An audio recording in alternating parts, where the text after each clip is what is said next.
Um Novo Coração. Sermão pregado na manhã de sábado, 5 de setembro de 1858, por Charles Haddon Spurgeon.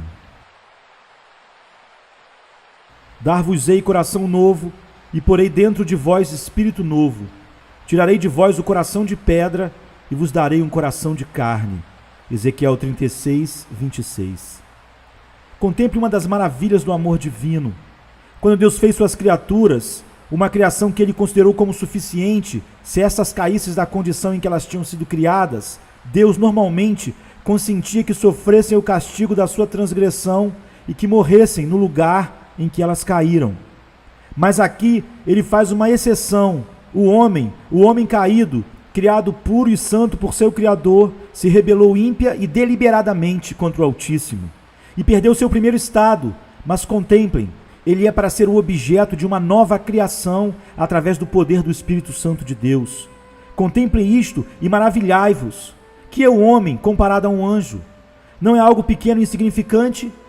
E os anjos que não guardaram o seu principado, mas deixaram a sua própria habitação, ele os tem reservado em prisões eternas na escuridão, para juízo do grande dia. É o que a palavra de Deus diz.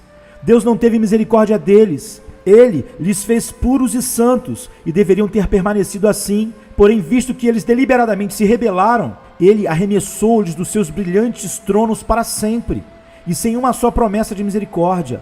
Lhes encerrou nas sólidas masmorras do destino, para sofrer o tormento eterno.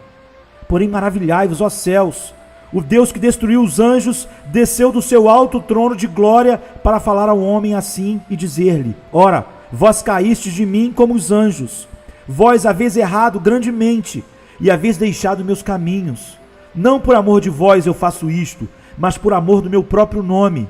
Eis que eu repararei o dano que vossa própria mão tem feito. Tirarei de vós o coração que se tem rebelado contra mim. Eu colocarei minha mão uma segunda vez para trabalhar. Uma vez mais vos colocarei sobre a roda do oleiro, e farei de vós um vaso de honra, aptos para meu gracioso uso. Tirarei o coração de pedra e vos darei um coração de carne.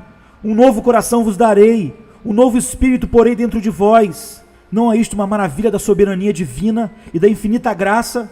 Que embora os poderosos anjos foram lançados no fogo para sempre, Deus fez um pacto com o homem de que ele iria renová-lo e restaurá-lo? E agora, meus queridos irmãos, tentarei esta manhã, em primeiro lugar, mostrar a necessidade da grande promessa contida em meu texto, que Deus nos dará um coração novo e um espírito novo. E em segundo lugar, me esforçarei para mostrar a natureza da grande obra que Deus faz na alma humana, quando Ele cumpre esta promessa. E por último, algumas observações pessoais para todos os meus ouvintes. Em primeiro lugar, é meu dever esforçar-me para mostrar a necessidade desta grande promessa. Não é que seja necessária alguma demonstração aos cristãos iluminados e vivificados, mas isto é para a convicção do ímpio e para a humilhação do nosso orgulho carnal. Que esta manhã o gracioso Espírito possa nos mostrar nossa depravação, que possamos através disso sermos levados a buscar a realização desta misericórdia, a qual é certamente e abundantemente necessária se quisermos ser salvos. Você notará em meu texto que Deus não tem prometido aperfeiçoar nossa natureza ou remendar nossos corações partidos. Não, sua promessa consiste em nos dar um novo coração e um espírito de retidão. A natureza humana está muito longe de ser apenas melhorada. Não é como uma casa que precisa de pequenos reparos, tais como substituir uma telha ou fazer um reboco no teto. Não, ela está completamente corrompida. Até seu alicerce está arruinado. Do teto ao alicerce não há uma viga sequer que não tenha sido comida pelos cupins. Não existe mais solidez, está toda apodrecida e pronta para desabar. Deus não faz tentativas ou experimentos com o homem. Ele não escora as paredes com estacas ou pinta novamente as portas. Não ornamenta e embeleza, mas determina que a velha casa seja completamente derrubada e uma nova seja construída em seu lugar. Como já mencionei, isto é mais do que ser restaurada ou melhorada. Se apenas algumas peças estivessem em mau estado, poderiam ser consertadas.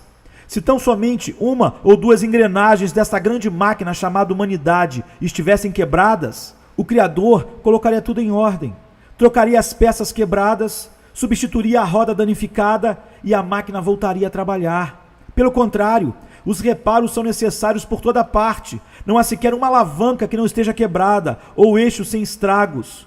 Nenhuma das engrenagens funciona corretamente. A cabeça toda está doente e o coração completamente debilitado. Da sola dos pés à cabeça, a raça humana está toda infestada de chagas e feridas pútridas. Por isso, o Senhor não pensa em apenas um simples reparo. Ele diz: dar-vos-ei coração novo, e porei dentro de vós espírito novo. Tirarei de vós o coração de pedra, e vos darei coração de carne. Agora, procurarei mostrar que Deus é justificado nisto, e que houve uma necessidade abundante para que adotasse a resolução de agir assim. Porque, em primeiro lugar, se você considerar o que a natureza humana era e o que ela é, não passaria muito tempo antes de você dizer: este é deveras um caso sem esperança. Considere então por um momento quão má a natureza humana deve ser, se pensarmos quão hostilmente ela tem tratado seu Deus. Recordo que William Huntington disse em sua autobiografia que uma das mais profundas sensações de pena que teve depois de ter sido vivificado pela graça divina foi esta: ele sentiu lástima por Deus. Não sei se me deparei com esta expressão em outro lugar, mas ela é muito expressiva. Embora eu preferiria dizer sentir simpatia para com Deus e pesar pelo maltrato que recebe. Meus amigos, há muitas pessoas que são esquecidas, que são desprezadas e menosprezadas por seus companheiros. Porém, jamais houve algum homem que tenha sido tão desprezado como o eterno Deus tem sido. Muitos homens têm sido difamados e ofendidos, mas nunca um homem foi tão ofendido como Deus tem sido. Muitos têm sido tratados cruelmente e de forma ingrata, mas nunca alguém foi tratado como nosso Deus tem sido. Olhamos para nossas vidas passadas. Quão ingratamente tínhamos sido para com Ele. Ele nos deu a existência, e a primeira palavra de nossos lábios deveria ter sido em seu louvor. E enquanto vivemos aqui, nosso dever é de cantar perpetuamente sua glória. Porém, em vez disto, desde o nosso nascimento, temos dito somente o que é falso, enganoso e ímpio. E desde então, temos continuado a fazer o mesmo. Nunca temos correspondido às suas muitas misericórdias com gratidão e agradecimento, mas as temos esquecido sem um único aleluia, crendo em nossa indiferença para com o Altíssimo que estávamos tentando esquecer Deus porque Ele havia se esquecido totalmente de nós. Pensamos tão erradamente nele que bem se poderia imaginar que certamente Deus nunca nos deu ocasião para pensarmos nele.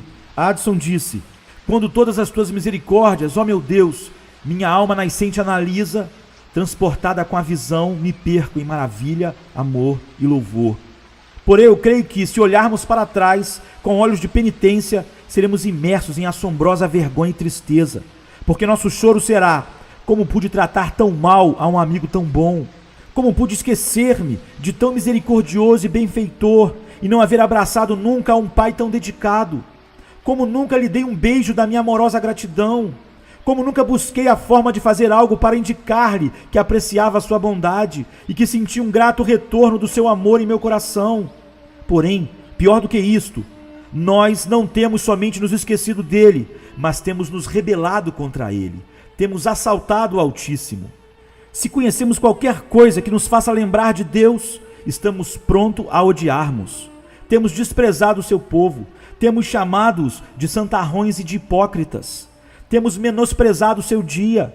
Ele o separou intencionalmente para o nosso bem. E este dia temos tomado para os nossos próprios prazeres e trabalhos, em vez de consagrá-lo a Ele.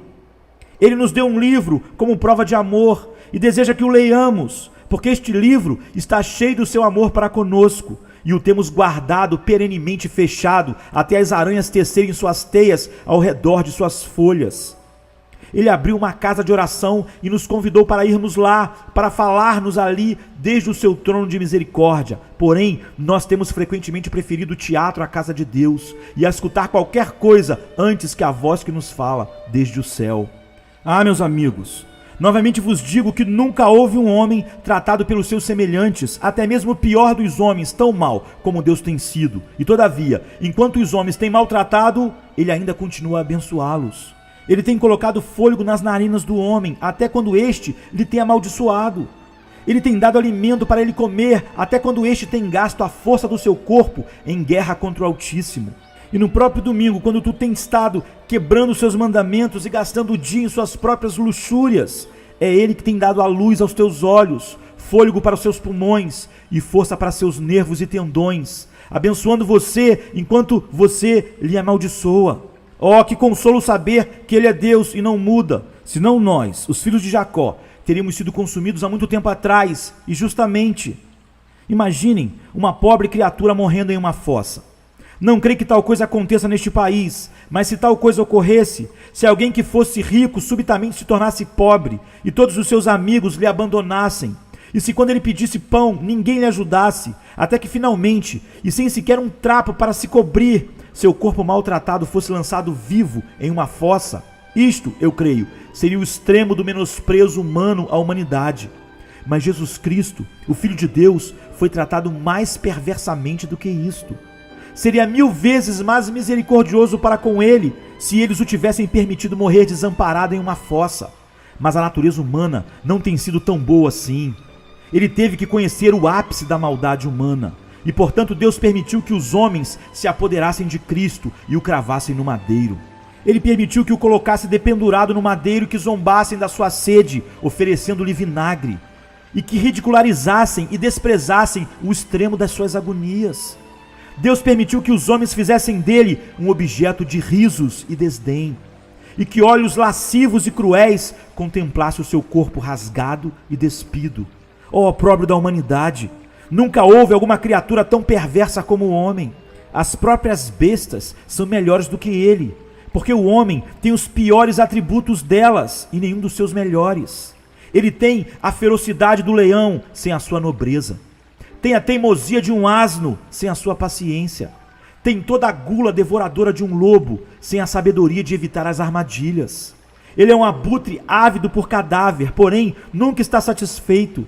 Ele é a própria serpente com um veneno de áspide debaixo da sua língua, porém expele seu veneno tanto perto como longe. Ah, se você julgasse a natureza humana por sua forma de tratar a Deus, verdadeiramente reconheceria que é demasiada má para poder ser remendada e que é necessário ser feita de novo. Novamente, há outro aspecto sobre o qual podemos considerar a malignidade da natureza humana, o seu orgulho. Esta é a própria frase que demonstra a maldade do homem, que ele é tão orgulhoso. Amado, o orgulho está entrelaçado na própria trama e urdume da nossa natureza, e nós não nos desfaremos dele até que sejamos envoltos em nosso sudário. É surpreendente que quando estamos em nossas orações, quando tentamos fazer uso de expressões humildes, somos denunciados pelo orgulho. Me aconteceu isto outro dia, quando me encontrava de joelhos, fazendo uso de uma expressão como esta: ó Senhor, me aflijo diante de ti. Oxalá não tivesse sido tão pecador como tenho sido. Ó, se nunca me revoltasse e rebelasse como tenho feito. Aí estava o orgulho. Porque quem sou eu? Porque me lamentava. Eu deveria saber que eu era tão pecador que não era normal ter me extraviado anteriormente. A maravilha era que eu não tinha chegado a ser tão mal devido a Deus e não devido a mim mesmo. De forma que quando tentamos ser humildes, podemos estar imprudentemente precipitando no orgulho. Que coisa estranha é o ver um tão culpado e miserável pecador orgulhoso da sua moralidade. E apesar disto, é algo que encontramos todos os dias. Um homem que é inimigo de Deus, orgulhoso da sua honestidade, e não obstante, roubando a Deus. Um homem orgulhoso da sua castidade, e todavia, se olharmos para os seus pensamentos, eles estão cheios de lascívia e impureza. Um homem orgulhoso do louvor de seus companheiros, enquanto ele próprio é censurado por sua consciência e pelo Deus Todo-Poderoso. É uma coisa espantosa e estranha pensar que o homem possa ser orgulhoso quando ele não tem nada do que se ufanar. Um pedaço de barro vivo e animado, poluído e corrompido, um inferno vivente e contudo orgulhoso. Eu, um filho bastardo daquele que roubara o jardim de ouro do seu mestre, daquele que se desviou e não quis ser obediente, daquele que desprezou tudo quanto tinha pelo vil valor de um fruto, e ainda assim orgulhoso da minha ancestralidade. Eu que vivo da caridade diária de Deus, orgulho de minha riqueza, quando não tenho um centavo para me abençoar, a menos que Deus decida dá-lo a mim. Eu que vim nu a este mundo e nu sairei dele. Eu, orgulhoso das minhas riquezas, que coisa estranha. Eu, um novato selvagem, um ignorante que nada sabe, orgulhoso da minha sabedoria. Oh, que coisa estranha é que esse nécio chamado homem se intitule a si mesmo de doutor e se faça mestre de todas as artes, quando não é de nenhuma. e é muito mais tolo quando crê que sua sabedoria alcançou o mais alto grau. E o mais estranho de tudo é que este homem, que tem um coração enganoso, cheio de todos os tipos de concupiscências e adultério, idolatria e luxúria, se atreva a dizer que é uma excelente pessoa e que se ensoberbeça crendo que, porque reúne algumas boas qualidades, é digno de veneração dos seus semelhantes, se não da consideração do próprio Altíssimo. Ah, natureza humana, esta é a tua própria condenação, orgulhosa quando não tem do que se gloriar. Escreva aí acabou sobre ela. A glória se foi para sempre da natureza humana. Repudiemo-la e que Deus nos dê uma nova, porque a velha jamais poderá ser melhorada. Ela está irremediavelmente insana, decrépita e corrompida. Além do mais, é totalmente certo que a natureza humana não pode ser melhorada, porque muitos têm tentado, mas sempre com fracasso. Um homem tentando corrigir a natureza humana é como alguém tentando mudar a posição de um mostra-vento, girando para o oeste quando o vento está para leste, e quando ele tirar suas mãos, tornará de novo a sua posição anterior. Tem visto alguns que tratam de restringir sua natureza, pessoas de temperamento colérico, que tentam se consertar um pouco e conseguem, porém em seguida volta a aparecer, já que se o fogo não arde normalmente, nem as chamas encontram saída, queimam seus ossos até se tornarem brancos com o calor da malícia, deixando em seu coração um resíduo de cinzas de vingança. Tem visto um homem tentando se fazer religioso, e que monstruosidade ele faz consigo mesmo ao tentar fazê-lo, porque suas pernas não são iguais e caminham manquejando no serviço de Deus. Ele é uma criatura deformada e rude, e todo aquele que olha para ela descobre logo a inconsistência da sua profissão.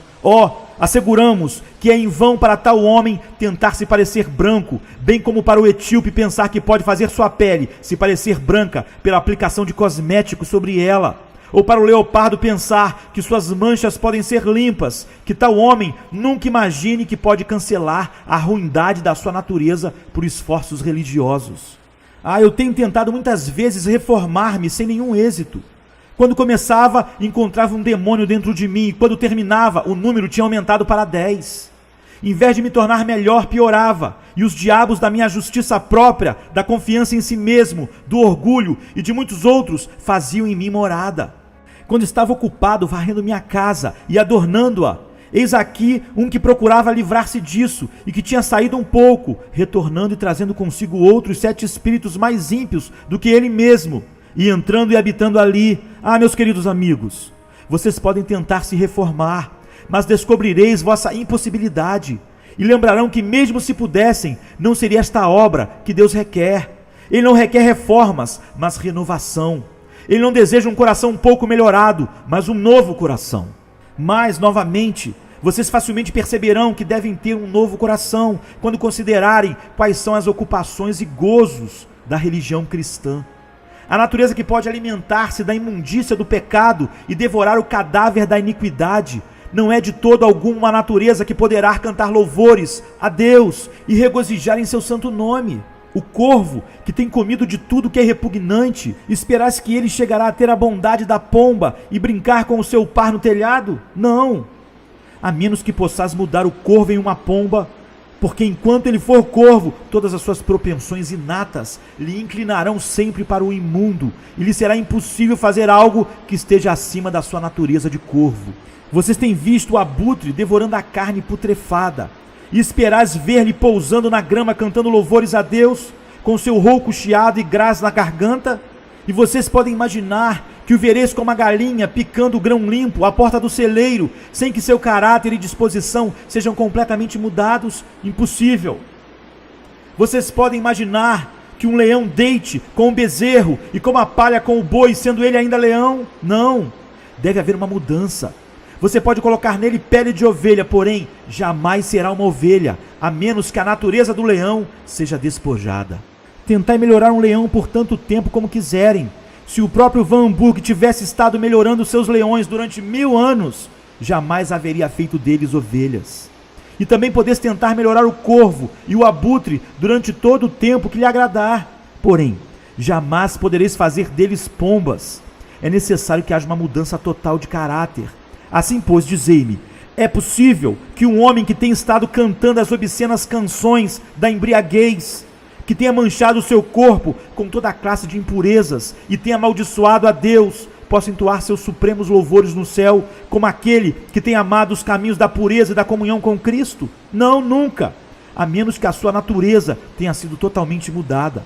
Porque se sua condição segue sendo a mesma, a aperfeiçoareis como puder, e nunca alcançareis nada melhor. E enquanto o coração for o que é, nunca podereis o fazer sentir os gozos celestiais da natureza espiritual dos filhos de Deus. Por conseguinte, irmãos, é certamente necessário que uma nova natureza nos seja impartida.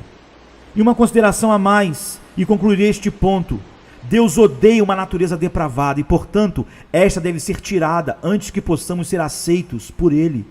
Deus odeia o nosso pecado tanto como nossa pecaminosidade. Não o transbordar do manancial, mas a própria fonte. Não a flecha que sai do arco de nossa depravação, mas o braço que levanta o arco do pecado e o motivo que lança os dardos contra Deus. O Senhor não está irado somente contra nossos atos manifestos, mas contra a natureza que dita os atos. Deus não é tão míope que enxergue somente a superfície. Ele observa a própria fonte e origem. Ele diz: em vão será que façais o fruto bom, se a árvore permanece corrupta. Em vão tratais de adoçar a água, enquanto a própria fonte está poluída. Deus está irado com o coração do homem. Ele tem uma ira contra a natureza depravada do homem, e ele a tirará e a arrancará totalmente antes de admitir este homem em alguma comunhão com ele, e acima de tudo, na doce comunhão do paraíso. Há, portanto, uma exigência de uma nova natureza, e que nós a devemos ter, ou de outro modo, jamais poderemos ver seu rosto com favor. E agora, será minha prazenteira ocupação esforçar-me, em segundo lugar, para apresentar-vos muito brevemente a natureza desta grande mudança que o Espírito Santo opera em nós. E posso começar observando que esta é uma obra divina do começo ao fim. O dar ao homem um novo coração e um novo espírito é uma obra de Deus, e uma obra de Deus somente. O arminianismo cai por terra quando chegamos a este ponto. Nada se enquadra aqui melhor do que aquela verdade que não está em moda, que os homens chamam de calvinismo. A salvação é do Senhor somente. Esta verdade suportará o teste dos séculos e não poderá ser removida, porque ela é a verdade imutável do Deus vivo. E todo o caminho da salvação nós temos que aprender desta verdade. Mas especialmente quando chegamos aqui a este particular, é indispensável parte da salvação, a formação de um novo coração dentro de nós. Esta deve ser uma obra de Deus. O homem não pode se reformar por si só, mas como o homem pode dar a si mesmo um novo coração? Eu não preciso me estender mais sobre este pensamento. No momento, ele se tornará evidente para vocês, pois a própria natureza da mudança e os termos em que ela é mencionada aqui a coloca além do poder do homem. Como pode o homem colocar em si mesmo um novo coração, quando este, sendo o poder motivador de toda a sua vida, deve exercer sua ação antes que a coisa possa ser feita? E assim sendo, como poderão os esforços de um coração velho produzir um novo coração? Podeis imaginar que uma árvore com um coração podre possa, por sua própria energia vital, criar para si mesmo um novo coração?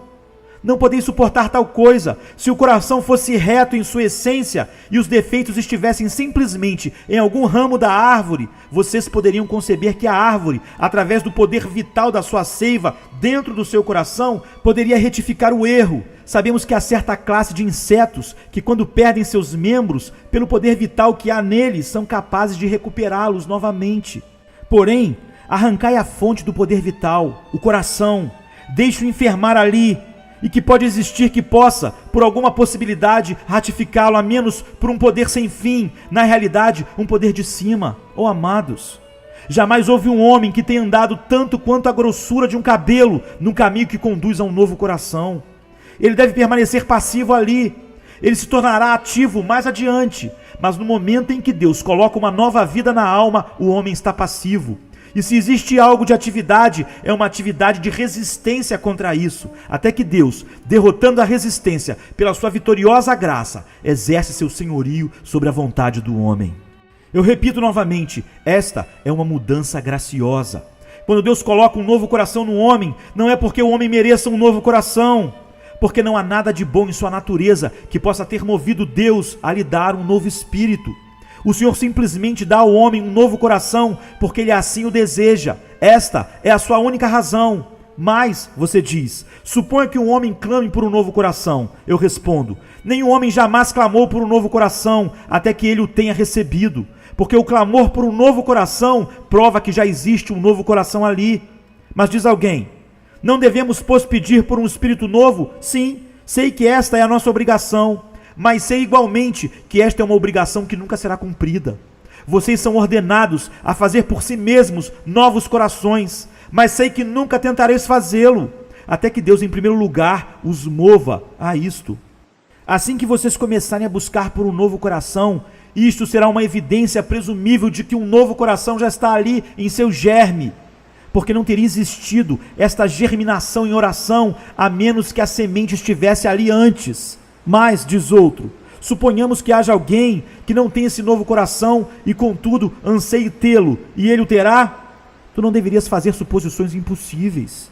Enquanto o coração do homem for depravado e vil, ele nunca terá tal desejo. Eu não posso, portanto, falar que pode acontecer algo que nunca acontecerá. Eu não posso responder suas suposições. Se você supõe você mesmo em uma dificuldade, você deve supor você mesmo fora dela.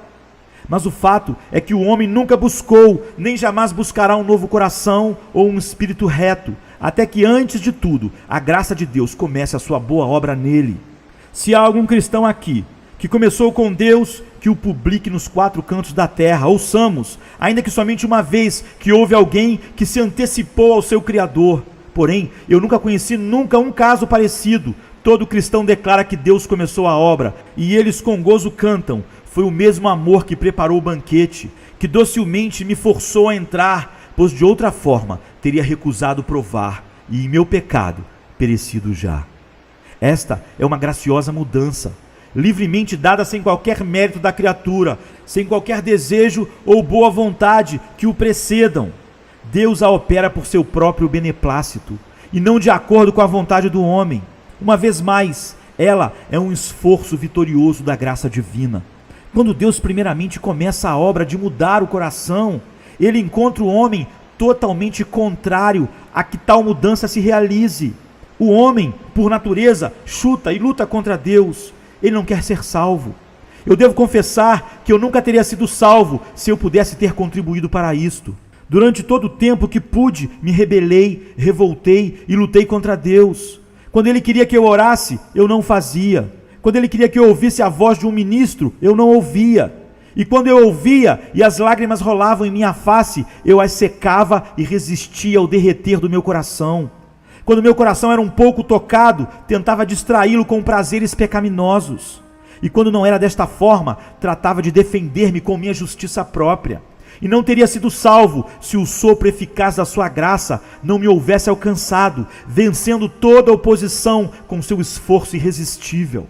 Ele conquistou minha vontade depravada e me fez inclinar diante do cetro da sua graça.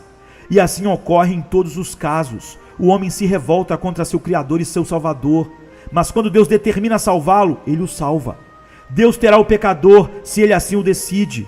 Deus nunca foi frustrado em qualquer um dos seus propósitos. O homem resiste com toda a sua força, porém todo o poder do homem, tão tremendo como é para o pecado, não se iguala à majestosa virtude do Altíssimo quando Ele cavalga na carruagem da sua salvação. Ele salva irresistivelmente e vitoriosamente conquista o coração do homem. E além do mais, esta mudança é instantânea. A santificação do homem é a obra de uma vida, mas o dar ao homem um novo coração é uma obra instantânea. Um único segundo, mais rápido que a luz de um raio, Deus coloca no homem um novo coração e faz dele uma nova criatura em Cristo Jesus. Tu podes estar aqui, sentado em teu banco, como inimigo de Deus, com o coração ímpio, duro como uma pedra, morto e frio. Porém, se o Senhor quiser, a centelha de vida cairá em tua alma, e nesse momento começarás a tremer, começarás a sentir, você confessará seus pecados e correrá para Cristo pedindo misericórdia. As outras partes da salvação são feitas gradualmente, mas a regeneração é a obra instantânea da graça soberana, eficaz e irresistível de Deus. Agora, temos neste assunto um grande campo de esperança e encorajamento para o mais vil dos pecadores. Meus ouvintes, Permitam-me que com todo o afeto me dirija a vocês, derramando meu coração diante de vocês por um momento ou dois. Há alguns de vocês aqui presentes que estão buscando misericórdia. Durante muitos dias haveis estado orando em secreto, até que vossos joelhos fiquem doloridos com a frequência de vossas intercessões.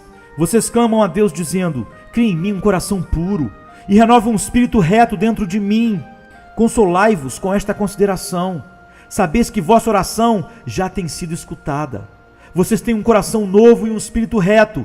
Talvez não serão capazes de perceber a verdade dessa declaração durante os próximos meses. Portanto, continuai orando até que Deus abra os seus olhos, de forma que tu vejas que a oração foi respondida.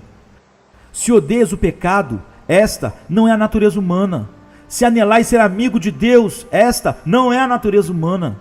Se desejais ser salvo por Cristo, essa não é a natureza humana. Se desejais sem condição alguma da vossa parte que Ele vos tome para serem seus, para preservá-los e guardá-los na vida e na morte, se quereis viver em seu serviço, mesmo que fosse necessário morrer para a sua honra, isto não procede da natureza humana.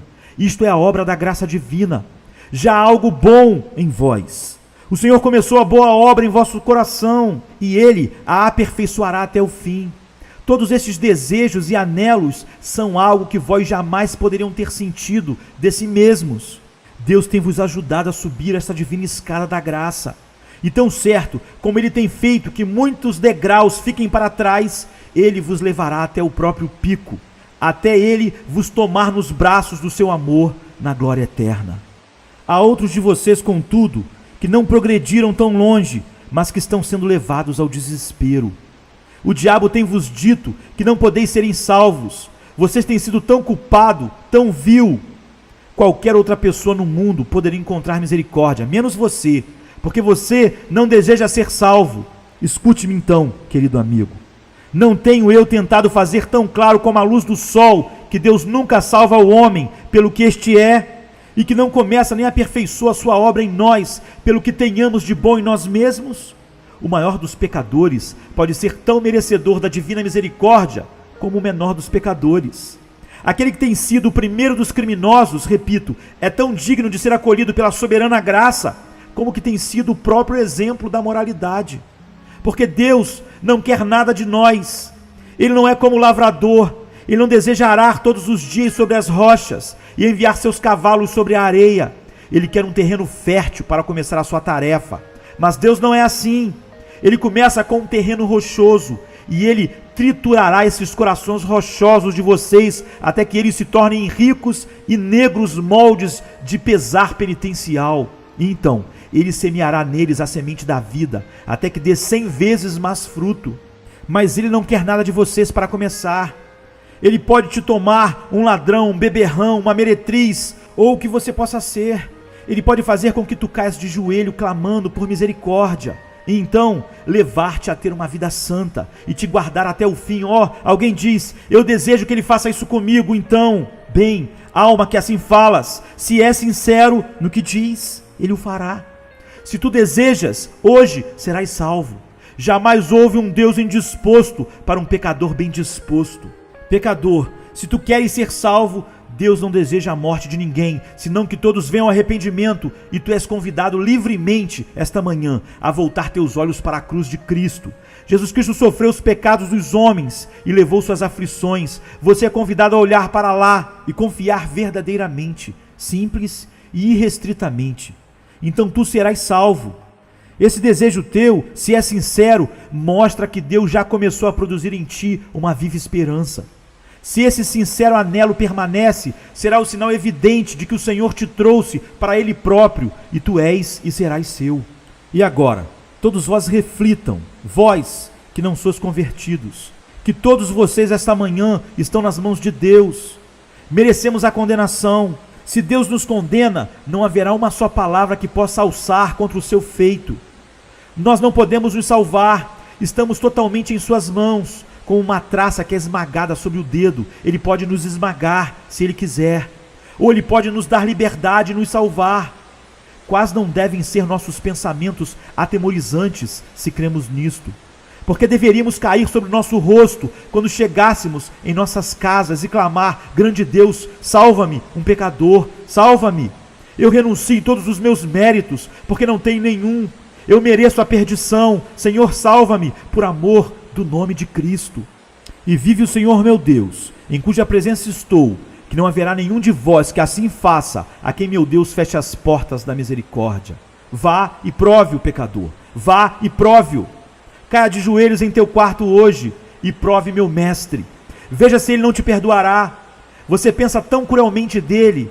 Ele é muito mais bondoso do que você pensa que ele é.